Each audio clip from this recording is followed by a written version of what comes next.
Salam sejahtera untuk kita semua. Si penipu yang melarikan diri, siapakah dia? Apakah respon Anda ketika seorang yang Anda kenal, Anda percayai, menipu Anda dan pada akhirnya ia melarikan diri? Ishak sangat memanjakan Esau, sedangkan Ribka sangat memanjakan Yakub. Setelah kedua anak laki-laki itu tumbuh dewasa, mereka memilih hidup yang berbeda. Esau pemburu yang kuat dan cekatan, menikah gadis penyembah berhala, Yudit, Basmat, dan Mahalat. Yakub yang dijuluki si gembala, menikahi dua gadis bersaudara dari Mesopotamia, Lea dan Rahel. Suatu peristiwa ketika Esau meremehkan hak kesulungannya dan menjualnya kepada Yakub untuk semangkuk kacang merah. Kemudian ketika Ishak mendekati akhir hidupnya karena usianya sudah usur, ia meminta Esau untuk berburu dan menyiapkan masakan, dan setelah itu ia akan memberkati Esau.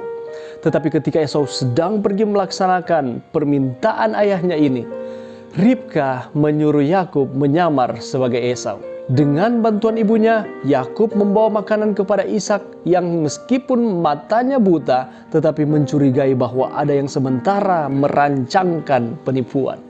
Namun Yakub tetap mengaku kepada ayahnya bahwa dirinya adalah Esau. Ishak yang sedang curiga meminta untuk dicium oleh anaknya ini sehingga Ishak bisa mencium aroma tubuh Yakub yang disuruh memakai baju Esau oleh ibunya. Akhirnya Ishak memakan masakan hasil konspirasi Ribka dan Yakub itu dan memberikan berkat yang berlimpah kepada Yakub yang dikiranya itu adalah Esau. Tak lama setelah Yakub pergi dari hadapan Ishak, pulanglah Esau. Maka marahlah Ishak dan Esau saat mengetahui tipuan Yakub ini. Namun berkat yang sudah diberikan tak bisa ditarik kembali. Esau yang sudah berusia 77 tahun itu pun menangis seperti anak kecil. Dan Ishak memberikan berkat-berkat yang masih tersisa kepada anaknya yang malang itu.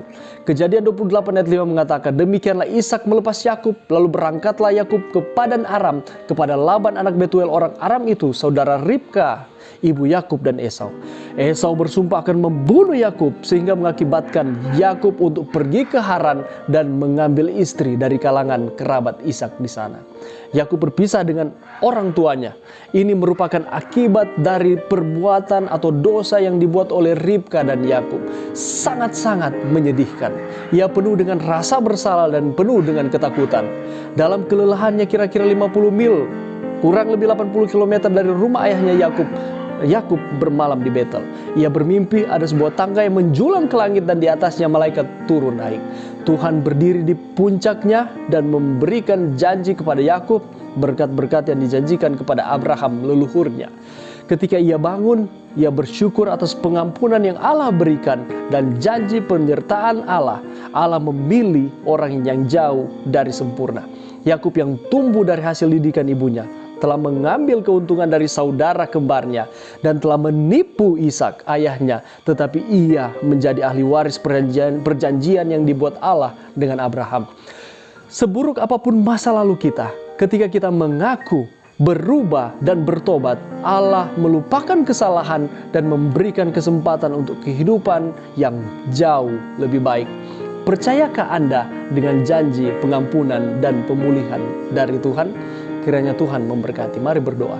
Terpujilah Engkau ya Tuhan. Terima kasih atas firman-Mu. Terima kasih atas janji bahwa Allah memberkati, Allah mengampuni, dan Allah melupakan akan kesalahan kami. Bantu kami Tuhan untuk mengaku akan setiap kesalahan kami kepada Tuhan. Dan bantu kami untuk kami dapat membenci dosa dan kami terus setia kepada Tuhan. Terima kasih Tuhan. Ini doa kami. Di dalam nama Yesus kami sudah berdoa. Amin.